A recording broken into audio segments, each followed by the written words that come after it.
사랑의 개가 투르게네프. 이 작품은 투르게네프가 죽기 2년 전에 발표한 최후의 단편으로 1881년에 유럽 통보 11호에 게재된 작품입니다.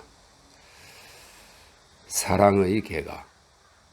다음의 이야기는 내가 이탈리아의 어느 옛 기록에서 읽은 것이다. 1. 16세기 중엽 이탈리아의 페르라라 관로 속에 설명했습니다. 그때 이 도시는 문학과 예술의 보호자들인 유명한 공후들의 통치하에 번영하고 있었다. 페르라라에는 파비와 무체이라고 불리는 두 청년이 살고 있었다. 나이가 비슷한 데다가 가까운 친척가 아닌 그들은 지금까지 한 번도 헤어진 적이 없었다. 진정한 우정은 어릴 때부터 그들을 결속시켜 주었다. 그리고 동일한 운명은 그 결속을 한층 더 굳게 만들어 주었던 것이었다. 두 사람 모두 명문에 태어난 재산가로서 남의 구속이라는 것을 모르는 자유로운 청년들이었고, 게다가 그들에게는 가족이라는 연줄이 없었다.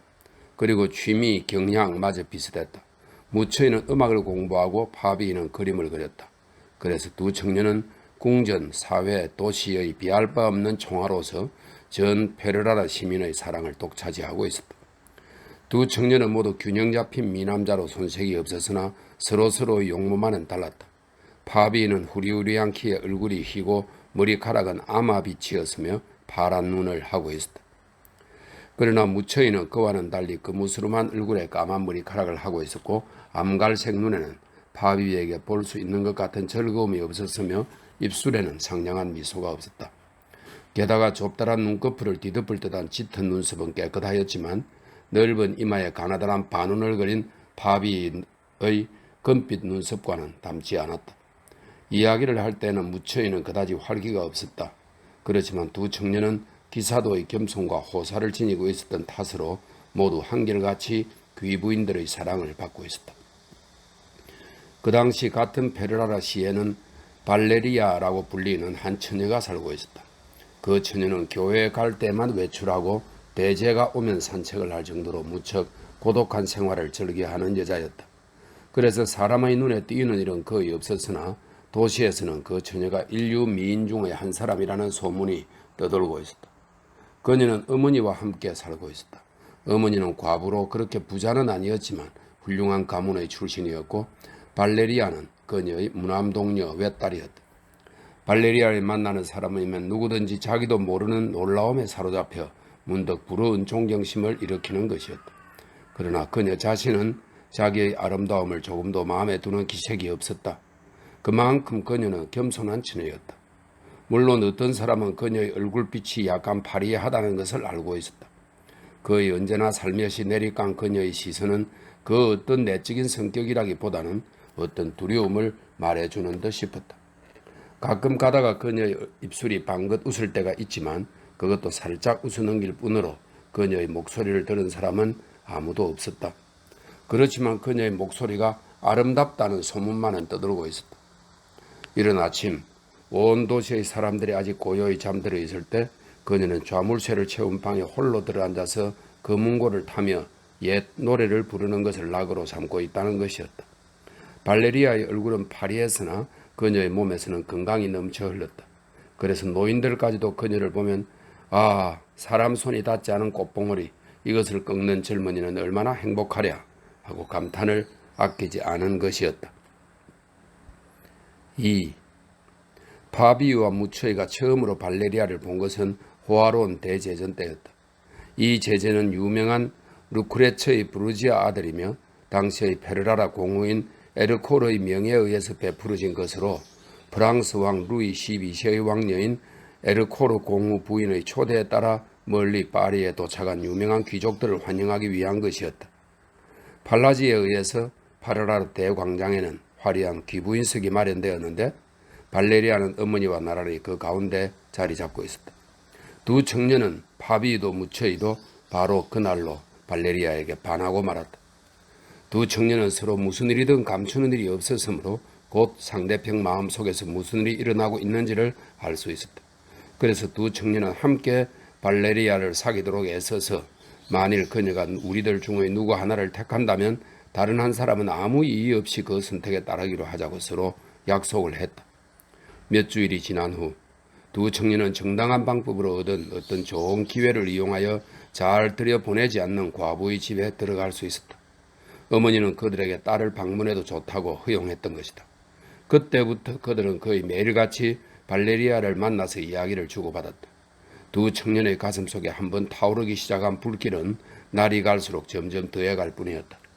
그러나 발레리아는 어느 한쪽에만 유달리 마음을 기울이지는 않았다. 그렇지만 발레리아도 그들의 방문을 꺼려하는 것 같지는 않았다. 그녀는 무처이와 함께 음악을 즐기기는 했으나 파비이하고 더 많은 이야기를 주고받았다. 다시 말해서 파비이에게는 더 많은 것을 털어놓을 수 있었던 것이다. 마침내 두 청년은 각자의 최후의 운명을 결심하고 발레리아에게 편지를 보냈다. 그 속에는 누구에게 청혼을 할 것인지 하루속히 말해주기를 부탁한다고 쓰여 있었다. 발레리아는 그 편지를 어머니에게 보이고 자기는 어디까지나 처녀로 살고 싶다고 말했다. 그러나 어머니께서 반드시 시집을 가야 한다고 말씀하신다면 누구든지 어머니의 마음에 드신 분하고 결혼하겠다고 덧붙였다. 마음이 어진 과부는 사랑하는 딸과 헤어져야 한다는 생각에 잠시 눈물이 젖었다. 그렇다고 해서 구원자들을 거절할 만한 구실은 없었다. 그것은 두 청년이 모두 사윗감으로서는 적당한 인물이라고 생각했기 때문이었다. 그러면서도 마음 한구석으로는 파베이 쪽을 더 좋아하면서 그 청년이라면 발레리아도 무척 마음에 들리라고 생각하여 결국 어머니는 파비를 선택해 주었다. 이튿날 파비는 그 길보를 받았다. 한편 무처이는 약속에 따라 그 선고에 따르지 않을 수 없었다. 그는 약속대로 이행했다. 하지만 무처이는 자기 경쟁자의 승리를 눈앞에 보면서 그 증인으로 남아 있을 수는 없었다. 그는 재빨리 대부분의 재산을 정리하여 수천 두카트, 두카트는 이탈리아에서 사용되던 금화입니다. 수천 두카트를 만들어서 먼 동쪽 나라를 향하여 기나긴 여정에 올랐다. 무처이는 파비하고 헤어지면서 자기 정열의 마지막 흔적이 사라졌다고 느끼기 전에는 절대로 귀국하지 않겠다고 맹세했다. 어릴 때부터 청년 시절에 이르기까지 한 번도 떨어진 적이 없는 친구와 헤어진다는 것은 파비에게 있어서도 여간 고통스러운 것이 아니었다. 그렇지만 가까운 행복에 대한 즐거운 기대는 순식간에 다른 모든 감정을 집어삼키고 말았다. 그는 성공한 사랑의 기쁨 속에 온몸을 내맡겼던 것이다. 얼마 후 파비는 발레리아와 결혼했다. 그리고 결혼을 했을 때 그는 비로소 자기 손에 들어온 보물의 가치를 깨닫게 되었다. 파비는 베르라라에서 가까운 곳에 녹음이 우거진 정원으로 둘러싸인 훌륭한 저택을 가지고 있었다. 그는 아내와 장모를 데리고 그곳으로 옮겼다. 그때야말로 그들에게 있어서는 가장 즐거운 시절이었다. 신혼생활은 새롭게 빛나는 광채 속에서 발레리아의 많고 많은 미덕들이 발휘되었다. 파비는 저명한 화가가 되었다. 이미 단순한 애호가가 아니라 떳떳한 중진으로 된 것이다. 발레리아의 어머니는 두 사람의 행복스러운 배필을 보고 무척 기뻐하며 하나님께 감사를 드렸다. 어느새 4년이란 세월이 달콤한 꿈속에서 흘러가 버렸다. 만일 신혼부부에게 한 가지의 슬픔이 있다면 그것은 그들 사이에 자식이 없다는 것이었다. 그러나 그들은 희망을 버리지 않았다. 그런데 4년째의 마지막 고비에 들어서자 이번에는 정말 커다란 슬픔이 그들 위에 떨어지고 말았다. 그것은 발레리아의 어머니가 며칠 동안 앓다가 그만 세상을 떠났기 때문이었다. 발레리아는 하염없이 울었다. 그녀는 한동안 이 불행에 익숙해질 수 없었다. 그러나 한 해가 지나자 생활은 다시 그전의 모습으로 되돌아와서 예전의 물줄기를 따라 흐르는 것이었다. 그런데 그 어느 아름다운 여름날 저녁 무처이는 아무에게도 알리지 않고 살며시 페르라라로 돌아왔다. 3. 페르라를 떠난 지 5년 동안 아무도 무처이에 대해서 아는 사람은 없었다. 그는 마치 땅 위에서 꺼지기라도 한 듯 그에 대한 소식은 끊어져 버리고 말았다. 그래서 파비는 페르라라의 어느 거리에서 옛 친구를 대했을 때 처음엔 놀란 나머지 나중엔 기쁜 나머지 하마터면 함성을 지를 뻔했다. 그는 즉시 무처이를 자기 별장으로 초대했다. 별장 정원에는 따로 떨어진 별관이 있었다. 파비는 친구의 주택으로 이 별관에 있어주기를 권했다. 무처이는 친구의 호의를 달갑게 여겨 그날로 자기 머슴을 데리고 그곳으로 옮겨왔다. 머슴은 말레이시아인이었으며 벙어리긴 했지만 귀머거리는 아니었다. 이렇게 설명을 하고 있습니다. 게다가 그의 또렷또렷한 눈초리로 보아서 무척 영리한 사람인 듯 싶었다. 그의 혀는 잘려 있었다. 무초이는 수십 개의 트렁크를 가지고 왔는데 그 속에는 여러 해를 여행하는 동안에 수집한 가지각색의 보물이 가득 들어있었다. 발레리아도 무초이의 귀국을 기뻐했으며 무초이도 반갑고 다정한 인사를 하였다. 그렇지만 무초이의 태도는 매우 침착스러웠다. 그리고 어느 모로 보나 파비하고의 약속을 이행한 듯이 보였다. 그는 낮 동안에 말레이시아인과 함께 자기의 별관을 정리하고 가지고 온 진귀한 물건들을 정돈하였다. 양탄자, 비단, 찻잔, 접시, 에나멜을 칠한 쟁반, 진주와 보석을 박은 검은 장식품, 호박과 상아로 조각된 상자, 반짝반짝 빛나는 병, 향료, 약, 수피, 이상한 새털, 그 밖에도 여러 가지 있었지만 어느 것이든 그 사용법을 알 수 없는 신비로운 것들 뿐이었다. 검은 보석 가운데는 진주 목걸이도 있었는데 그것은 어느 날 무초이가 멋지고 신기한 재주를 보여준 데 대해서 페르시아 왕이 기증한 목걸이라는 것이었다. 그는 그 목걸이를 손수 발레리아의 목에 걸어주게 해달라고 그녀에게 청했다. 그 진주 목걸이는 묵직하면서도 그 어떤 이상한 온기가 스며 있는 듯이 느껴졌다. 이윽고 목걸이는 발레리아의 목에 걸려졌다. 점심을 마치고 저녁녘에 별장 테라스의 올레안드로와 개수나무 그늘에 앉아서 무초이는 마침내 자기의 여행담을 이야기하기 시작했다. 그는 자기가 본 먼 나라들이며 구름을 찌를 듯이 높은 산이며 물 없는 사막, 바다와 같은 대하들을 말하고 나서 대건축물과 대사원들, 천정 묵은 고목, 무지갯빛과 새의 이야기, 그리고는 자기가 방문한 도시라는 도시, 민족이란 민족을 일일이 세어 보이는 것이었다. 그 이름을 듣는 것만으로도 어떤 동화의 세계를 연상케 했다. 무초이는 동방에 있는 나라들을 골고루 잘 알고 있었다. 그는 페르시아와 아라비아를 지나갔는데 그곳에서는 다른 어떤 동물보다도 말을 가장 귀엽고 훌륭한 것으로 여기고 있었으며 인도의 내륙 지방으로 들어가니 거기에서는 사람이 거목에 흡사했고 그 다음 중국과 티베트의 경계선에 도달하니 그곳에선 달라이 라마라고 불리는 생불이 눈을 감고 묵상하고 있는 인간의 모습으로 지상에 살고 있더라는 것이었다. 어쨌든 들으면 들을수록 신기한 이야기들이었다. 파비와 발레리아는 얼빠진 사람 모양 그의 말을 듣고 있었다. 무초의 용모 그 자체는 그다지 변한 것 같지 않았다. 다만 어릴 때부터 그 무술해하던 얼굴이 보다 강한 햇빛에 타서 한층 검어지고 눈이 예전보다 우묵 들어간 듯이 보일 정도였으나 단 한 가지 그의 얼굴 표정만은 완전히 달랐다.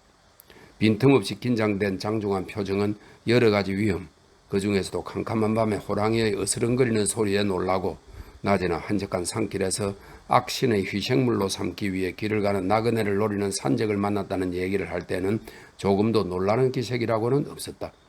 목소리는 나직하면서도 단조로웠고 손놀림을 비롯하여 온몸의 동작까지도 이탈리아 민족의 특유성을 잃고 있었다. 무초이는 온순하고 민첩한 말레이시아인 머슴의 도움으로 인도의 바라문 한테서 배운 몇 가지의 요술을 주인들에게 보여주었다. 한 가지 예를 들면 그는 미리 자기 몸을 휘장으로 가리는가 했더니 갑자기 수직으로 세운 대나무 지팡이에 손끝을 가볍게 의지하면서 공중에 책상다리를 하고 앉은 모습을 나타냈다. 파비도 놀랐지만 발레리아의 놀라움은 말할 수 없었다. 아니, 저분은 마법사가 된 것이 아닐까? 그녀는 마음속으로 이렇게 생각하는 것이었다. 그리고 무초이는 가나다란 통소를 불면서 뚜껑이 달린 광주리 속에서 길던 뱀을 불러냈을 때, 또한 그 뱀이 혀를 날름거리며 얼룩진 천 밑으로부터 까맣고 평탄한 대가리를 도사렸을 때 발레리아는 무서워서 그 기분 나쁜 뱀을 치워달라고 무초이에게 애원했다. 저녁이 끝난 후 무초이는 목이 둥근 병에 든 시라스의 술을 파비 부부에게 대접했다. 술은 유난히 향기가 높고 짙었으며 파르스름한 금빛으로 빛나고 있었다. 게다가 자그마한 벽옥으로 만든 잔에 부어서인지 더욱 이채로운 빛을 발하고 있었다. 술맛은 유럽의 술과는 달리 몹시 달고 향기가 높아서 천천히 몇 모금만 들이켜도 온몸이 달콤한 잠에 취하는 듯한 느낌을 주었다. 무초이는 파비와 발레리아에게 각각 한 잔씩을 권하고 자기도 마셨다. 그때 무초이는 발레리아의 장 가까이로 몸을 숙이고 손가락을 떨면서 무엇라고 중얼거렸다.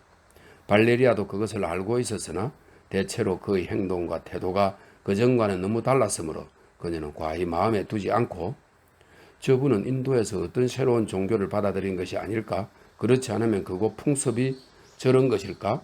하고 생각했을 따름이었다. 잠시 아무 말이 없다가 발레리아는 무처에게 물었다. 당신은 여행 도중에도 여전히 음악을 하셨나요? 무처이는 대답 대신 인도의 바이올린을 가져오라고 말레이시아인에게 명했다. 바이올린은 요즘 것과 다름이 없었다. 단지 현이 4개가 아니라 3개였고 위에는 푸릇푸릇한 뱀 가죽이 덮여 있었으며 거기에 삼으로 만든 가늘고 긴 반원의 활이 달려 있었고 그 끄트머리에선 뾰족한 보석이 반짝이고 있었다. 무처이는 먼저 몇 곡의 비곡을 쳤키었다. 그의 말에 의하면 민요라는 것이었는데 이탈리아인의 귀에는 이상하다기보다는 오히려 조잡한 감을 주었다. 금속으로 만든 현의 음향은 나직하고 구슬펐다. 그러나 무처이가 마지막 노래를 시작했을 때 그 음향은 갑자기 높아져서 힘차게 울리기 시작했다. 힘있게 활을 올리고 내릴 때마다 그 밑에서 타는 듯한 정열의 곡조가 흘러내렸다. 그것이 마치 바이올린 거죽을 뜯고 있는 뱀처럼 아름다운 굴곡을 보여주어서 한결 정서를 더해주는 것이었다. 파비와 발레리아는 마음이 괴로워서 그들의 눈에는 눈물이 글썽거렸다. 그만큼 이 멜로디는 정열과 환희에 불타고 있었다. 그러나 한편 무처이는 아래로 몸을 굽혀 바이올린에다 머리를 밀착시킨 채 볼은 점점 창백해지고 속눈썹은 한일자로 굳게 다물어졌다. 그의 표정은 긴장될 대로 긴장되어 한층 더 엄숙해 보였다. 활 끄트머리의 보석은 그 신기한 음악의 불길에 타오르기라도 하듯 시종 광선 모양의 불꽃으로 반짝이고 있었다. 무처이가 음악을 끝마치고 계속해서 바이올린을 턱과 어깨 사이로 힘있게 틀어놓으면서 활을 쥐고 있던 손을 내렸을 때 도대체 그게 뭔가? 자네 무슨 곡들을 켰나? 하고 파비는 외쳤다. 발레리아는 어안이 벙벙해서 아무 말도 하지 않았지만 그녀의 모습도 역시 남편의 물음을 되풀이하고 있는 것 같았다. 무처이는 바이올린을 책상 위에 놓고 가볍게 머리를 흔들더니 정다운 미소를 지으며 말했다. 이거 말인가? 이 곡은 이 노래는 실론섬에서 한번 들은 일이 있지. 그곳에선 이 노래가 행복하고 만족한 사랑의 노래라고 해서 많이 유행되고 있었다네. 한 번 더 들려주게 하고 파비는 속삭였다. 안 돼. 이건 반복할 수는 없는 거야. 벌써 늦었는데 발레리아님께서도 주무셔야 할 거고 나도 잘 때가 됐어. 몹시 고단하군 하고 무처이는 대답했다. 이날 하루 동안 무처이가 발레리아를 대하던 태도는 다만 예 친구로서 어디까지나 정중한 것이었다.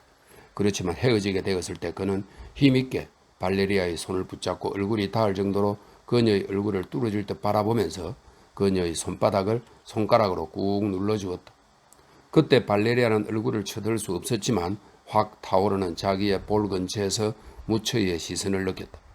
그녀는 아무 말 없이 손을 빼냈지만 그러나 무처이가 밖으로 나갔을 때 그녀는 그가 걸어나간 문 쪽을 바라보았다. 그녀는 그전의 무처이는 얼마나 무서웠는가를 상기해 보았다. 그리고 지금도 그녀는 못 믿어 하는 눈치였다. 무처이는 자기 숙소로 돌아가고 파비 부처는 그들의 침실로 들어갔다. 4. 발레리아는 한참 동안 잠들 수 없었다. 온몸의 피가 괴로움 속에 잔잔히 물결치고 머릿속은 종이라도 치는 듯이 가볍게 뒤흔들렸다. 이것은 발레리아가 추측한 대로 이상한 술 때문이기도 했지만 무처의 이야기와 바이올린의 연주도 어느 정도 그 원인이 된 듯 싶었다. 결국 그녀는 새벽녘에야 잠들었는데 곧 이상한 꿈을 꾸었다. 그녀는 먼저 자기가 나직한 천장에 있는 널찍한 방 안에 들어와 있다는 것을 느꼈다. 그녀는 지금까지 한 번도 이런 방을 본 적이 없었다. 사방의 벽은 금빛 풀이 자란 가나다란 청색 타일로 붙여지고 우아하게 조각된 석고 기둥과 대리석 천장을 떠받치고 있었다. 그 천장과 기둥은 어렴풋이 투명해 보였다. 연한 분홍빛은 모든 사물을 동일한 신비로움으로 물들게 하면서 사방으로부터 방 안에 비쳐내리고 있었다.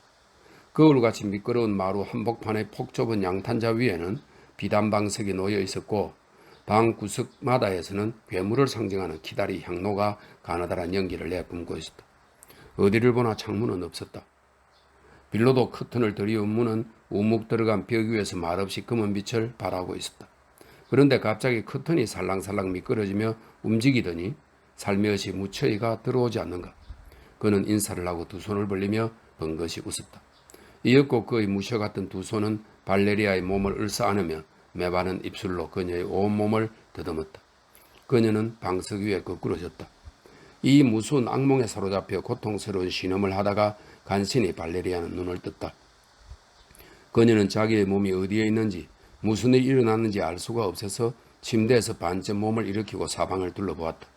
그녀의 온몸엔 오싹 소름이 끼쳤다. 바비는 그녀 옆에 나란히 누워있었다. 그는 잠들어 있었는데 그의 얼굴은 때마침 창문으로 스며든 둥글고 환한 달빛을 받아 마치 죽은 사람같이 파리했다.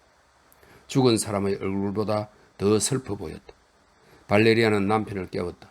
잠을 깬 남편은 발레리아를 보자 곧 왜 그래? 하고 물었다. 저 무서운 꿈을 꾸었어요. 아직 부들부들 몸을 떨면서 발레리아는 중얼거렸다. 그러나 이때 별관 쪽으로 힘찬 멜로디가 울려나왔다.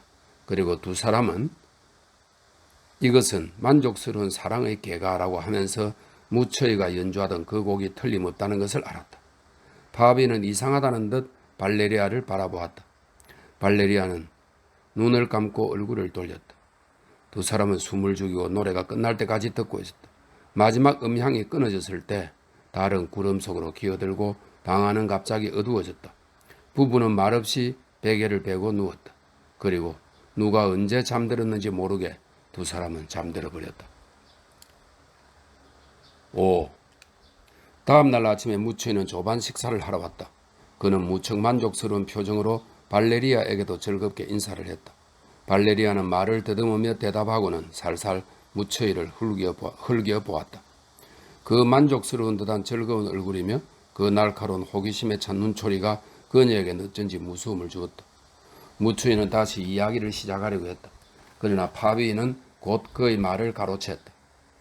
잠자리가 바뀌어서 자넨 자지 못한 것 같군 그래? 나는 처와 함께 어젯밤 자네가 연주하는 소리를 들었다네. 그래? 자넨 듣고 있었나? 하고 무처이는 중얼거렸다. 나는 그 곡을 켰어. 그러나 그 전에 한잠 잤는데 굉장한 꿈을 꾸었다네. 발레리아는 솔깃하여 귀를 기울였다. 어떤 꿈인가? 바비가 물었다. 이런 꿈을 꾸었어. 무처이는 발레리아를 물끄러미 바라보며 말을 이었다. 먼저 내가 천장이 있고 동양식으로 꾸며진 넓은 방에 들어갔다고 생각하게. 조각한 기둥이 천장을 떠받치고 벽은 타일로 붙여진 채 창문도 등불도 없었지만 장밋빛 광선이 방 전체에 넘쳐 흘러서 그 방은 마치 투명석으로라도 만든 것 같았다네. 방 구석구석에는 중국의 향로가 놓여 있었고 마루 위에는 비단 방석이 폭좁은 양탄자 위에 놓여 있었어. 나는 커튼이 들여온 문을 통해 안으로 들어갔지. 그러자 다른 문에서도 갑자기 나를 향해서 부인 한 사람이 걸어오지 않겠나? 그 부인은 한때 내가 사랑하던 여자로 보건대 매우 미인이었어. 나도 예전의 사랑이 불타올랐을 정도였다네. 무처이는 의미심장하게 입을 다물었다. 발레리아는 움쭉달싹 못하고 앉아있으면서 점점 파랗게 질려갈 뿐이었다. 그녀의 호흡은 더욱 거칠어졌다. 그때 무처이는 말을 이었다. 나는 잠을 깨서 그 곡을 켠 거라네. 그럼 그 부인은 누군가? 바비가 물었다. 그 부인이 누구냐고? 어느 인도인의 마누라야. 나는 그 부인과 델리시에서 만났었지. 그런데 그 여자는 이미 이 세상 사람이 아니야. 죽고 말았다네. 그러면 남편은? 바비는 까닭없이 이렇게 물었다. 소문에 의하면 남편도 역시 죽었다더군. 두 사람 다 너무 빨리 죽었어. 이상한데? 바비는 외쳤다. 내 처도 어젯밤에 이상한 꿈을 꾸었어. 그때 무처이는 뚫어질 듯이 발레리아를 바라보았다. 아직 처에게서 꿈 얘기를 듣지는 못했지만 하고 바비는 덧붙였다. 그러나 이때 발레리아는 자리에서 일어나 밖으로 나갔다. 무처이도 조반을 마치고 파라라까지 가야 할 일이 있어서 밤에야 돌아오겠다고 말하고는 나가버렸다. 6. 무처이가 돌아오기 몇 주일 전 바비는 성녀 체치리아의 형상으로 처의 초상화를 그리기 시작했다. 그의 기술은 현저하게 진척되었다. 레오나르도 다빈치의 문화생이며 유명한 화가인 루이니는 자주 바비를 찾아 페르라로 와서는 개인적인 조언으로 바비를 도와주면서 대선생의 교훈을 전달하는 것이었다. 초상화는 거의 완성되어 가고 있었는데 다만 얼굴 몇 군데가 아직 완성되지 못한 채 남아있을 뿐이었다. 이 그림이 완성되었더라면 바비는 정당하게 자기 기술을 자랑할 수도 있었으리라. 바비는 무처이를 페르라로 떠나보내고 자기 화실로 발을 옮겼다. 거기에는 발레리아가 언제나 자기를 기다리고 있었던 것이다. 그런데 오늘따라 그는 발레리아를 찾아볼 수 없었다. 소리쳐 불러보았으나 대답이 없었다. 그는 이상한 불안에 사로잡혔다. 그는 발레리아를 찾기 시작했다. 집에는 없었다. 파비는 정원으로 뛰쳐나갔다. 그리고 멀리 떨어진 가로수길에서 발레리아를 찾아냈다. 그녀는 머리를 가슴 위로 늘어뜨리고 두 손을 열십자로 무릎 위에 올려놓은 채 벤치에 앉아있었다. 그녀 뒤에서는 험상궂은 비웃음으로 얼굴을 찡그린 대리석 괴물이 암녹색의 기파리스는 녹색 식물의 일종입니다. 기파리스 속에서 튀어나와 까부라진 입술을 갈대피리에 갖다 대고 있었다. 발레리아는 남편을 보고 무척 기뻐했다. 그리고 남편의 장황한 질문에 대해서 머리가 좀 아프기는 하지만 아무렇지도 않다고 말하고 화실로 가고 싶다고 대답했다. 파비는 그녀를 화실로 데려다가 앉힌 다음에 부서를 떨었다. 그러나 유감스럽게도 자기가 원하는 대로 얼굴을 완성시킬 수가 없었다. 그것은 그녀의 얼굴이 다소 파리하고 피곤해 보였기 때문만은 아니었다. 그렇진 않았다. 그러나 그가 예전에 마음에 들어했던 얼굴, 즉 그로 하여금 성녀 체치리아의 모습으로 표현해 보겠다는 마음을 일으키게 했던 그 깨끗하고 거룩한 표정을 그는 오늘 발레리아에게서 찾아볼 수 없었던 것이다. 그는 결국 붓을 던지고 그릴 기분이 나지 않는다는 것과 발레리아도 안색이 좋지 않은 것 같으니 잠시 자리에 누워서 휴식하는 편이 나을 것이라고 그녀에게 말했다. 그러고는 초상화토를 벽 위에 세워놓았다. 발레리아는 휴식하는 게 좋을 것이라는 남편의 의견을 쫓아서 자기도 머리가 아프다는 것을 되풀이하고 침실로 사라졌다. 바비는 혼자 화실에 남았다. 자기 자신도 모를 이상한 동요를 느꼈다. 바비는 자진해서 무처이를 자기 집에 머물게 했지만 이제 와서는 그것이 오히려 화근이 되고 말았다. 그는 질투하고 있는 것은 아니었다. 어떻게 발레리아에게 질투할 수 있으랴. 그러나 자기의 친구가 예전의 친구가 아니라는 것을 알았던 것이다. 무처이가 머나먼 나라에서 가지고 온 여러 가지 신기한 것, 알지 못할 것, 그의 피와 살이 깊이 아로새겨진 것, 그러한 모든 요술, 가곡, 이상한 술, 벙어리인 말레이시아인, 게다가 무처이의 의복이며 머리카락이며 호흡에서 내뿜는 향기, 이 모든 것은 파비의 마음에 의욕이라기보다는 오히려 불안스러운 감정을 일으키게 했다. 그리고 어째서 말레이시아인은 책상 뒤에서 일하면서 그렇게 불쾌한 눈초리로 자기를 노려보는 것일까? 물론 다른 사람은 그가 이탈리아어를 이해한다고 생각할지도 모르리라. 무처이가 말한 바에 의하면 이 말레이시아인은 혀를 대가로 해서 막대한 희생을 치렀다는 것인데 그 때문에 지금은 대단한 힘을 가지고 있다는 것이다. 그렇지만 어떤 힘으로 또 어떻게 그는 혀의 대가로 그것을 얻을 수 있었을까? 그 점이 매우 이상한 일이다. 정말 모를 일이다. 바비는 아내의 침실로 갔다. 발레리아는 옷을 입은 채로 침대에 누워 있었다. 그러나 자고 있지는 않았다. 바비의 발자국 소리를 듣고 그녀는 몸부림을 쳤으나 곧 정원에서 만났을 때와 같이 기뻐했다. 바비는 침대 옆에 앉아서 발레리아의 손을 잡은 채 잠시 아무 말이 없다가 이렇게 물었다. 어젯밤의 이상한 꿈이 당신을 몹시 놀라게 했겠구려? 그래, 그 꿈은 무처이가 얘기한 것과 같은 것이었소? 발레리아는 얼굴을 붉히며 황급히 중얼거렸다. 오, 아니에요. 제가 본 것은 어떤 괴상한 괴물이 저를 잡아먹으려고 했어요. 괴물이라니? 그건 사람의 탈을 쓰고 있었소? 바비가 물었다. 아니에요, 짐승이었어요. 발레리아는 이렇게 대답하고 갑자기 되돌아서서 빨갛게 상기된 자기 얼굴을 베개 속에 파묻었다. 바비는 잠시 동안 아내의 손을 잡고 있다가 말없이 그 손을 자기 입술에 대고는 밖으로 나갔다. 그들 부부는 불쾌한 마음으로 이날 하루를 보냈다. 그들의 머리 위에는 갑자기 무엇인가 검은 것이 걸려있는 듯이 느껴졌다. 그렇지만 그것이 무엇인지 그들은 알 수 없었다. 그들은 서로 떨어지고 싶지 않았다. 마치 어떤 위험이 그들을 위협이라도 하듯이. 그러나 그들은 무슨 말을 해야 할지 갈피를 잡을 수 없었다. 바비는 초상화를 그려보기도 하고 요즘 페르라라에서 출판되어 벌써 전 이탈리아를 휩쓴 아리오스토의 서사시를 읽어보려고도 했으나 아무 소용이 없었다. 무처이는 밤늦게 저녁 식사를 할 무렵이 되어서야 집으로 돌아왔다. 7. 무처이는 변함없이 침착하고 만족스러워 보였다. 그러나 얘기는 많지 않았다. 그는 파비에게 옛 친구들의 소식이며 독일 원정이며 카를 대제의 일들을 물어보았다. 그리고 신임 법황을 아련하기 위해서 로마로 가고 싶다는 자기 희망을 말하기도 했다. 무추이는 또다시 시라스의 술을 발레리아에게 권했지만 그녀로부터 거절을 당하자 이젠 필요가 없군 하고 혼잣말로 중얼거렸다.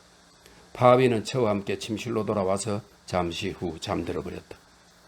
1시간가량 지나서 눈을 떴을 때 자기 옆에 아무도 없다는 것을 알았다.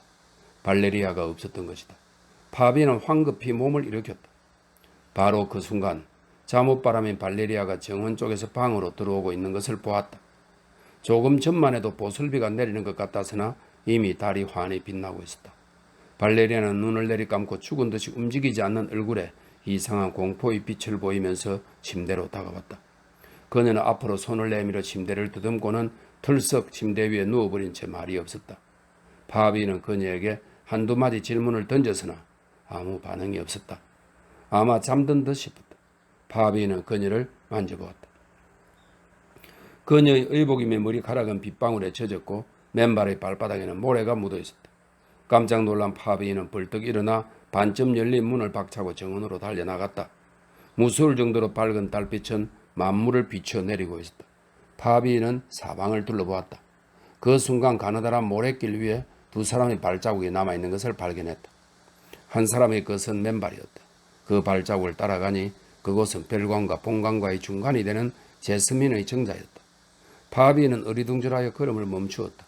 그런데 갑자기 어젯밤 들은 것과 같은 곡이 다시 울려 나오지 않는가. 파비는 부르르 몸부림을 치고는 별관 안으로 뛰어들었다. 무추이는 방 한복판에 서서 바이올린을 연주하고 있었다. 파비는 그에게 달려들었다. 자넨 정원에 나갔었지? 밖에 나갔었지? 자네 옷은 비에 젖어 있어. 아니 모르겠는데 나가지 않은 것 같은데? 뜻하지 않은 파비의 방문과 그 형분에 놀란 무추이는 말을 더듬으며 대답했다.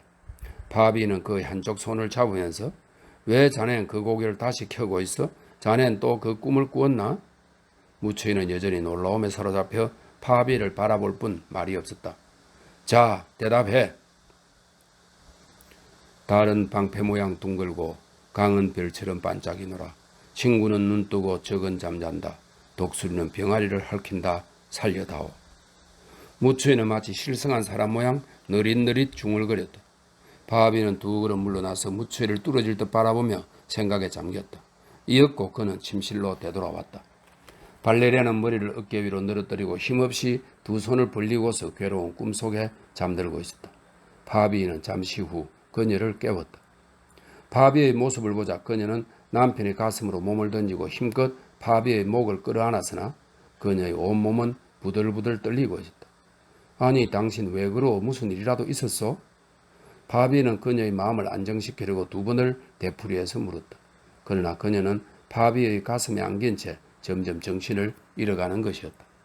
아, 굉장히 무서운 꿈을 꾸었어요. 그녀는 파비에게 얼굴을 파묻으며 중얼거렸다.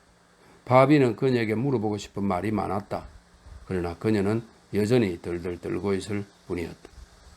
발레리아가 파비의 품에 안겨서 간신히 잠든 것은 이미 아침 노을이 유리창을 빨갛게 물들이기 시작한 무렵이었다. 8. 이튿날 무추이는 아침부터 어디로 갔는지 보이지 않았다. 발레리아는 이후 수도원에 다녀오겠다고 남편에게 말했다. 그 수도원에는 그녀의 교부인 동시에 예전부터 그녀가 무한히 존경하고 있는 매우 근엄한 노성이 살고 있었다. 파비의 질문에 대해서 그녀는 이 기회에 모든 것을 교부에게 고백하고 요즘 이상한 꿈 때문에 고통을 받고 있는 마음의 중하를 털어놓고 싶기 때문이라고 말했다. 파비는 아내의 수척해진 얼굴과 목맨 소리를 듣고는 자진해서 아내의 의견을 승인해 주었다. 특히 존경하는 교부 로렌초라면 그녀에게 유익한 충고를 해줄 것이고 그녀의 의심을 풀어줄 수 있으리라고 믿었기 때문이었다. 발레리아는 네 사람의 머슴을 데리고 수도원으로 떠났다. 한편 파비는 혼자 집에 남았다. 그는 발레리아가 돌아올 때까지 정원을 거닐면서 그녀에게 어떤 일이 있었는가를 끈기 있게 생각해 보았다. 그러노라니 평상시의 공포와 분노가 치밀어 오르기도 하고 그 어떤 것을 의심하는 고통도 느껴졌다. 그는 여러 번 별관에 들러보았으나 무추이는 돌아오지 않고 있었다. 그러나 말레이시아인 머슴은 우상에게라도 비는 듯 비굴하게 머리를 숙이고 설명입니다. 파비에게는 이렇게밖에 생각되지 않았다. 그 청동색 얼굴은 능글맞은 조소를 띠면서 멀리서 파비를 노려보고 있었다. 그동안 발레리아는 부끄럽다기보다는 오히려 공포에 떨면서 모든 것을 숨기지 않고 교부에게 고백했다. 교부는 주의 깊이 그것을 듣고는 그녀를 축복하고 자신도 모르게 저지른 죄를 용서해 주었다. 그러나 교부는 마법, 요술, 이것은 그대로 둘 수 없다. 그 마음속으로 느끼고 발레리아와 함께 그녀의 집으로 돌아왔다. 아마 끝까지 발레리아를 안심시키고 위로해 주기 위해서였으리라. 파비는 교부를 보자 어쩔 줄을 몰랐다. 그러나 경험 많은 노성은 파비에게 어떻게 대할 것인가를 미리 생각하고 있었다. 파비와 단둘이 되어서도 그는 물론 발레리아가 고백한 비밀을 얘기하지 않았지만 될 수 있는 대로 빨리 초대한 손님을 멀리하라는 충고를 하였다. 그 손님의 이야기며 노래며 그 밖의 여러 가지 행위로서 발레리아의 상상은 혼란을 일으키고 있다는 것이다. 게다가 노성의 생각에 의하면 무추이는 이전부터 신앙 건실하지 못한 데다가 오랫동안 기독교의 빛을 받지 못하는 여러 나라를 돌아다녀서 가지각색의 이란 사슬의 병독을 가져올 수도 있고 마법의 돌을 닦았을지도 모른다는 것이었다. 그래서 오랜 우정은 끊기 힘든 정도 있겠지만 총명한 이성은 이별이 불가피하다는 것을 말해준다는 것이었다. 파비는 존경하는 교부의 의견에 완전히 동의하고 발레리아도 남편에게서 교부의 권고를 듣고 무척 기뻐했다. 이윽고 로렌츠 교부는 그들 부부로부터 수도원과 가난한 사람들을 위한 많은 선물과 마음속에서 우러나오는 축복을 받으면서 별장을 떠났다. 파비는 저녁이 끝나면 곧 무처에게 이야기하려고 했으나 이상한 손님은 저녁때가 되어도 돌아오지 않았다. 그래서 파비는 무처이하고의 이야기를 내일까지 미루기로 하고 두 사람은 침실로 들어갔다. 9. 발레리아는 눕자마자 잠들어 버렸으나 파비는 잠을 이룰 수 없었다. 지금까지 보고 느낀 모든 것이 고요한 밤의 정적을 통해서 생생하게 머리에 떠올랐다. 그는 아직까지 대답을 얻을 수 없었던 여러 가지 문제를 다시 끈기 있게 자신에게 물어보고 있었다. 무처이는 정말 마법사가 된 것일까? 그는 벌써 발레리아를 해치지는 않았을까? 그녀는 앓고 있다. 그런데 어떤 병일까? 파비가 머리에 손을 얹고 거친 호흡을 억제하며 괴로운 사색에 잠겨있는 사이에 달은 다시금 맑게 갠 하늘 위에 떠올라왔다. 그리고 달빛과 함께 반투명의 유리창을 통하여 향기 높은 흐름과도 같은 가벼운 숨결이 별관 쪽에서 흘러 들어오고 있었다. 아니, 파비에게는 그렇게 느껴졌다. 거기에다 시끄러운 정열의 속삭임까지 들려오지 않는가. 바로 그 순간 파비는 발레리아가 조금씩 움직이는 것을 보고 오싹 소름이 끼쳤다. 자세히 바라보니 발레리아는 반전 몸을 일으키고 먼저 오른쪽 다리, 다음에 왼쪽 다리를 침대에서 내려놓았다. 그리고 목류병자와 같이 흐리멍덩한 눈으로 멍청이 앞을 바라보면서 두 손을 뻗친 채 정원으로 나가는 문을 향해 걸어갔다. 파비는 재빨리 침실의 다른 문으로 뛰어나가 날색의 집 모퉁이를 돌아서 정원으로 나가는 문을 밖에서 잠가버렸다. 그가 간신히 자물쇠를 채우고 나니 누군가가 안에서 문을 열려고 애쓰는 기척이 들렸다. 계속해서 문을 떠밀었다. 나중에는 떨리는 신음소리까지 들려봤다. 그런데 무추이는 아직 거리에서 돌아오지 않았을까? 퍼뜩 생각이 여기에 미치자 파비는 별관으로 다름질쳤다. 이때 무엇을 보았을까? 달빛을 가득 아는 정원길을 파비아 쪽을 향해서 역시 목류병자와 같이 두 손을 앞으로 뻗친 채 흐리멍덩한 눈을 하고 어슬렁어슬렁 걸어오는 것은 바로 그 무처이가 아닌가. 파비는 무처이 쪽으로 달려갔으나 무처이는 파비를 알아보지 못하고 한 걸음 두 걸음 절도 있게 발을 옮기고 있었다. 그의 움직이지 않는 얼굴은 말레이시아인과 같이 달빛을 받아 웃고 있었다. 파비는 소리를 쳐서 그의 이름을 부르려고 했다. 그러나 그 순간 그는 자기 뒤의 집 안에서 유리창을 두드리는 소리를 들었다. 그는 뒤돌아 보았다. 정말 침실의 유리창은 아래에서 위까지 활짝 열려 있었다. 그리고 발레리아가 문지방을 넘어서 창문 안에 서 있었다. 그녀의 손은 마치 무처이를 부르고 있는 듯 그녀의 온몸은 무처이에게로 끌리고 있었다. 말할 수 없는 분노의 불길은 벼랑간에 휘몰아친 파도처럼 파비의 가슴을 뒤흔들어 놓았다. 이 저주받을 마법사 녀석이, 그는 미친 듯이 외쳤다. 그러고는 한 손으로 무처이의 목덜미를 붙잡고 다른 한 손으로는 허리띠의 당금을 더듬어 바로 칼 손잡이까지 무처이의 옆구리를 찔렀다. 무처이는 찢어질 듯한 비명을 지르고 손바닥으로 상처를 누르고는 비틀거리며 별관 쪽으로 되돌아갔다. 그런데 무추이를 찌른 바로 그 순간 발레리아도 역시 찢어질 듯한 처참한 소리를 내며 나무단처럼 털썩 땅 위로 쓰러지는 것이었다. 파비는 달려가서 그녀를 일으켜 침대로 옮겼다. 그리고 그녀와 이야기를 하기 시작했다. 그녀는 침대에 누워서 한동안 움직이지 않았으나 잠시 후 눈을 떴다. 그녀는 피할 수 없는 죽음에서 방금 깨어난 사람 모양 반색하며 거칠게 한숨을 내쉬었다. 이었고 남편이라는 것을 알자 두 손으로 그의 목을 얼싸안으며 남편의 가슴에 안기었다. 여보, 여보, 여보. 그녀는 말했다. 차츰 그녀의 팔 힘이 없어지고 머리가 뒤로 늘어졌다. 그리고 행복스러운 미소를 머금고 덕분에 안심했어요. 하지만 무척 고단하군요. 하고 소곤거리며 그녀는 깊은 잠에 빠지고 말았다. 그러나 그것은 이미 괴로운 꿈은 아니었다. 10. 파비는 그녀의 침대 옆에 앉아서 파리하게 여윈 그러나 지금은 안도의 빛이 감도는 그녀의 얼굴을 물끄러미 바라보며 무슨 일이 일어났는가를 생각하기 시작했다. 그뿐만이 아니라 무초이를 어떻게 처리해야 할 것인가, 무엇을 할 것인가. 만일 무초이를 죽였다고 한다면 칼날이 얼마나 깊이 들어갔는가를 상기하고 그는 이것을 의심할 여지가 없었다. 만일 무초이를 죽였다고 한다면 도저히 숨길 수는 없는 일이다. 공우와 재판관에게 신고하지 않으면 안 된다. 그렇지만 어떻게 설명할 것인가? 이렇게 괴이한 사건을 어떻게 이야기할 것인가? 그놈, 파비는 자기 집에서 자기의 친척, 자기의 둘도 없는 친구를 죽였다. 무엇 때문에? 어떤 동기에서? 라고 신문하리라. 그러나 만일 무초이가 죽지 않았다면 어쨌든 파비는 그것을 확인하지 않고 그대로 있을 수는 없었다. 파비는 발레리아가 잠들어 있는 것을 확인하고 넌지시 안락의자에서 일어나 밖으로 나갔다. 그는 별관으로 향했다. 별관 안은 고요했다. 다만 한 개의 창문에서 불빛이 보일 뿐이었다. 파비는 조마조마 마음으로 바깥문을 열고 관로 속에 물 위에는 피 묻은 손가락 자국이 있었고 모래가 깔린 길에는 빗방울이 검게 빛나고 있었다. 이렇게 되어 있습니다. 조마조마한 마음으로 바깥문을 열고 캄캄한 첫 번째 방을 지나자 그만 소스라치게 놀라 문지방 위에서 걸음을 멈추었다. 방 한복판 페르시아제 양탄재 위에 사지를 빳빳이 뻗은 무초이가 양단 베개에 머리를 얹고 검정 테두리를 두른 목넓은 빨간 셔츠를 달고 누워있었다. 눈을 내리감고 눈가죽은 파랗게 색이 변한 채 황납처럼 샛노란 얼굴은 천장을 향하고 있었고 게다가 숨소리도 들리지 않아 마치 죽은 사람 같았다. 그의 발 곁에는 역시 빨간 셔츠로 몸을 감싼 말레이시아인이 무릎을 꿇고 앉아있었다. 말레이시아인 머슴은 양치료와 비슷한 알 수 없는 식물의 가지를 왼손에 들고 약간 앞으로 몸을 숙인 채 열심히 자기 주인을 바라보고 있었다.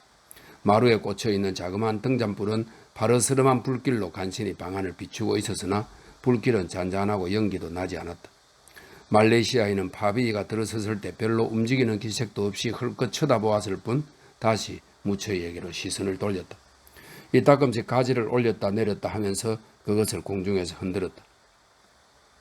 말 없는 그의 입술은 슬금슬금 열려져서 마치 소리 없는 이야기를 중얼거리듯 실룩거렸다. 말레이시아인과 무초이 사이의 마루 위에는 파비가 친구를 찌른 당금이 놓여 있었다. 말레이시아인은 피로 물든 칼날을 나무가지로 한번 내리쳤다. 1분이 지났다. 그리고 또 1분. 파비는 말레이시아인에게로 다가가서 몸을 굽히고 나직한 소리로 죽었나? 하고 물었다. 말레이시아인은 머리를 아래 위로 끄덕이고는 셔얼 밑에서 오른손을 꺼내더니 명령적으로 문을 가리켰다. 파비는 다시 자기 질문을 되풀이하고 싶었으나 한 번 명령한 말레이시아인의 손은 다시 그 운동을 반복하는 것이었다. 그래서 파비는 한편 놀라고 화가 치밀어 오르기는 했지만 그의 명령대로 밖으로 나왔다. 발레리아는 침실에서 여전히 곤하게 잠들어 있었다. 그녀의 얼굴에는 한층 더 안도의 빛이 감돌고 있었다. 파비는 옷을 입은 채 창가에 턱을 괴고 앉아 다시 생각에 잠겼다. 훤히 밝은 아침 하늘에 떠오르기 시작한 태양이 그를 비춰주었지만 파비는 그대로 그 자리에 앉아 있었다. 발레리아도 잠에서 깨어나지를 않았다. 11. 파비는 발레리아가 일어나기를 기다렸다가 함께 페르라로 떠나리라 생각하고 있었는데 갑자기 침실문을 두드리는 가벼운 노크 소리가 들려왔다. 나가보니 별장 관리인인 안토니오 노인이었다. 나리, 노인은 말했다. 방금 말레이시아인이 와서 무처의 나리께서 편찮으시기 때문에 일단 가구와 함께 시내로 옮기고 싶다고 말하였습니다. 그리고 짐을 나르게 인부를 보내달라고 하였습니다. 거기에다 정오까지는 짐을 실을 말과 사람이 탈 말, 그리고 몇 사람의 안내인을 보내달라고 하는데 주인님 의향은 어떠하신지요? 말레이시아인이 그런 말을 하던가? 파비는 물었다. 어떻게 그가 말을 할 수 있어? 그는 벙어리인데. 이 종이를 보십시오, 나리. 그것은 이태리어로 쓰여 있는데 하나도 틀린 데가 없습니다. 자넨 지금 무처이가 괜찮다고 말했지? 네, 대단히 중한 이신 모양입니다. 그래서 면회도 할 수 없다더군요. 의사를 데리러 보냈나? 아닙니다. 말레이시아인이 안 된다고 했습니다. 그래, 이건 말레이시아인이 쓴 건가? 네, 그분이 쓴 것입니다. 파비는 한동안 말이 없었다. 그럼 도와드리도록 해. 그는 마침내 이렇게 말했다. 안토니오는 물러갔다. 파비는 이상한 눈길로 노인의 뒷모습을 바라보았다. 그럼 죽지 않았구나. 그는 이렇게 생각하고 이런 경우에 기뻐해야 좋을지 슬퍼해야 좋을지 갈피를 잡을 수 없었다. 앓는다니. 바로 몇 시간 전만 해도 그는 분명히 무처이를 죽은 사람으로 보지 않았던가? 파비는 발레리아에게로 돌아왔다. 그녀는 눈을 뜨고 머리를 들었다. 두 사람은 의미심장한 눈초리로 서로서로를 한참 동안이나 바라보았다. 그분은 안 계세요? 발레리아는 문득 이렇게 물었다. 파비는 부르르 몸을 들었다. 어때요? 안 계세요? 여보, 그분은 떠나셨나요? 그녀는 말을 이었다. 파비는 안도의 숨을 내쉬고 말했다. 아니, 아직 있어. 그러나 오늘 떠날 거요. 앞으로 저는 언제까지나 그분을 만나지 않을 테죠? 그렇소, 언제까지나. 그 꿈을 다시는 꾸지 않겠죠? 꾸지 않을 거요. 발레리아는 기쁜 나머지 다시 깊은 한숨을 몰아쉬었다. 행복스러운 미소가 다시 그녀의 입가에 떠올랐다. 그녀는 남편에게 두 손을 내밀었다. 우리도 이제부터 그분에 대해서는 절대 말하지 않기로 해요, 네? 여보. 그리고 전 그분이 떠날 때까지는 이 방에서 나가지 않겠어요. 제 몸종을 이리 보내주세요. 잠깐만, 여보, 저걸 집으세요. 그녀는 화장대 위에 놓여있는 무처이에게서 받은 진주 목걸이를 가리키며 그것을 빨리 가장 깊은 우물 속에 던져주세요. 여보, 저를 좀 안아줘요. 전 당신의 발레리아예요. 그리고 여보, 그분이 떠날 때까지는 저한테 오지 말아주세요. 파비는 목걸이를 들고 설명입니다. 그에게는 진주가 투명해 보이지 않았다. 목걸이를 들고 아내의 명령대로 실행했다. 그는 멀리서 별관 쪽을 바라보며 정원을 산책했다. 별관 주위에선 벌써 짐을 꾸리고 있었다. 짐을 나르는 머슴도 있었고 마차에 말을 매는 사람도 있었다. 그러나 그들 속에서 말레이시아인의 모습은 찾아볼 수 없었다. 참기 힘든 감정이 한 번 더 별관 안의 상태를 살피도록 파비를 유혹했다. 그는 문득 정자 뒤에 비밀문이 있다는 것을 상기하고 그 문을 거치면 오늘 아침에 무처이가 누워있던 방으로 통할 수 있으리라 생각했다. 파비는 살금살금 문으로 걸어갔다. 다행히 문은 잠겨있지 않았다. 파비는 묵직한 커튼을 젖히고 겁에 질린 시선을 던졌다. 12. 무처이는 이미 양탄자 위에 누워있지 않았다. 그는 값비싼 옷을 입고 안락의자에 앉아있었다. 그러나 파비가 처음 보았을 때와 같이 무처이는 송장과 다름없었다. 돌처럼 무거워 보이는 머리는 안락의자 뒤로 늘어지고 손바닥을 위로 하여 뻗친 노르스름한 두 손은 무릎 위에서 움직이지를 않았다. 가슴은 웅크린 채 올라오지 않았다. 안락의자 주위 근초가 흩어진 마루 위에는 액체가 든 몇 개의 평평한 잔이 놓여 있었다. 그 안에서는 지독히 독한 숨막힐 듯한 냄새가 풍겨나오고 있었다. 잔마다 그 주위에는 자그마한 구릿빛 뱀이 때때로 금빛 눈을 반짝이면서 둘둘 말려 있었다. 그리고 무처의 바로 앞에는 두어 걸음가량의 간격을 두고 말레이시아인의 기다란 모습이 우뚝 서 있었다. 그는 알록달록한 양단 두루마기에 뱀 꼬리로 허리띠를 묶고 머리에는 뿌리가 뻗은 관 모양의 높다란 모자를 쓰고 있었다. 그러나 그는 우두커니 서 있는 것이 아니었다. 정중히 꿇어 엎드려 기도를 드리는가 하면 혹은 다시 온몸을 꼿꼿이 일으켜서 발꿈치로 서기도 했다. 혹은 알맞게 손을 벌리고는 열심히 무처이를 향해서 움직이기도 했다. 그러고는 위협을 하는지 혹은 명령을 하는지 눈썹을 찌푸리고 발을 동동 구르기도 했다. 이와 같은 모든 동작엔 대단한 노력과 고통이 필요한 것 같았다. 말레이시아인의 호흡은 거칠어졌고 그의 얼굴에선 억수 같은 땀이 흘러내렸다. 벼랑간 그는 장성처럼 얼어붙더니 가슴 가득히 공기를 들이마시고 이마살을 찌푸리며 말고삐라도 쥔 듯이 힘있게 움켜잡은 손을 천천히 자기 쪽으로 끌어당겼다. 순간 파비는 깜짝 놀랐다. 무추의 머리가 천천히 안락 의자의 등을 떠나 말레이시아인의 손이 움직이는 대로 끌려가지 않는가. 말레이시아인이 손을 내리자 무추의 머리는 덜컥 뒤로 자빠졌다. 말레이시아인이 자기 운동을 반복하니까 온순한 머리도 그를 따라 운동하는 것이었다. 그러는 사이에 잔 속의 검정 액체가 끓어오르고 잔 그 자체도 가냘픈 소리를 내며 울리기 시작했다. 그리고 구릿빛 뱀들은 잔 주위에서 꾸불꾸불 물결을 쳤다. 그때 말레이시아인은 한 걸음 앞으로 나서서 눈썹을 높이 치켜뜨고 눈을 크게 부릅뜨더니 무추의 머리를 흔들었다. 그러자 죽은 사람의 눈가죽이 바르르 떨리면서 서서히 열려지고 그 밑에서 납처럼 흐릿한 눈동자가 나타났다. 말레이시아인의 얼굴은 개선 장군처럼 능글맞은 웃음으로 빛났다. 그는 입을 커다랗게 벌리고 길게 나는 신음소리를 간신히 목구멍 속에서 끊어버렸다. 무추의 입술도 같이 열려졌다. 그리고 짐승 같은 말레이시아인의 외침에 응해서 그의 입술에서는 약한 신음소리가 새어나왔다. 한편 파비는 그 이상 참을 수가 없었다. 그는 어떤 악마의 저주 속에 휩쓸려 든 듯한 느낌을 받았다. 그래서 자기도 같이 고함을 지르고 뒤돌아보지도 않고 기도를 드리고 성호를 그으면서 쏜살같이 집으로 도망쳐왔다. 13. 약 3시간 후 안토니오가 와서 모든 준비가 끝나고 짐도 정리되어 무처의 나리께서 떠날 차비를 하고 있다고 알려주었다. 파비는 노인에게 아무 말도 하지 않고 테라스로 나왔다. 짐을 실은 몇 필의 말이 별관 앞에 모여 있었고 바로 현관 옆에는 건장한 검정말이 2사람을 태울 만한 넓은 안장을 얹은 채 서 있었다. 거기에는 또한 머리에 아무것도 쓰지 않은 몇 명의 머슴들과 무장을 한 안내인도 서 있었다. 이윽고 별관의 문이 열리고 다시 평복으로 갈아입은 무처이가 말레이시아인의 부축을 받으며 나왔다. 그 얼굴은 죽은 얼굴이었다. 그리고 손도 송장처럼 힘없이 늘어져 있었다. 그러나 그는 발을 옮겼다. 사실이었다. 그는 발을 옮겼다. 그리고 말에 올라 몸을 바로 세웠을 뿐만 아니라 손을 더듬어 말고삐를 잡았다. 말레이시아인은 그의 발을 발판에 꿰고 자기는 그의 안장 위로 뛰어올라 무처의 허리를 안았다. 이윽고 행렬은 움직이기 시작했다. 말들이 걸음을 옮겨 바로 집 앞에 돌아가려고 할 때 파비는 무처의 까만 얼굴에서 2개의 하얀 반점이 번쩍이는 것을 보았다. 그것은 틀림없이 무처이가 그에게 눈동자를 돌린 것이리라. 말레이시아 인마는 파비에게 인사를 했다. 그러나 여전히 비웃는 듯한 태도였다. 발레리아도 이 모든 광경을 보았을까? 그녀의 창문은 닫혀 있었다.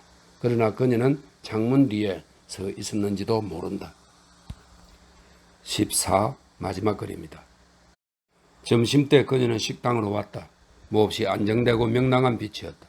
하지만 아직도 피곤하다고 불평을 늘어놓았다. 그러나 실은 그녀에게는 불안이라는 것은 없었다. 예전에 줄곧 느끼던 놀라움도 공포심도 없었다. 무추이가 떠난 다음 날 파비가 다시 그녀의 초상화에 착수했을 때 그는 그녀의 모습에서 다시 순결한 표정을 찾을 수 있었다. 그는 한동안 그 모습을 잃어버려서 얼마나 괴로워했던가. 그런데 지금은 붓도 저절로 화포를 따라 가볍게 올바로 달리는 것이었다. 2사람의 부부는 다시 예전의 생활로 되돌아왔다. 무추이는 그들에게 있어서 이 세상에 존재하지 않았던 것처럼 사라지고 말았다. 파비도 발레리아도 2사람은 무추이에 대해서 한마디도 상기하지 않기로 약속을 했다. 그리고 그의 장래의 운명에 대해서도 결코 묻지 않기로 했다. 한편 무추이의 운명은 다른 모든 사람에게 있었어도 비밀로 남아있었다. 무추이는 땅속으로 들어간 듯 사실을 소멸하고 만 것이다. 어느 날 파비는 그날 밤에 일어났던 숙명적인 사건을 발레리아에게 이야기해 주어야 되겠다고 느꼈다.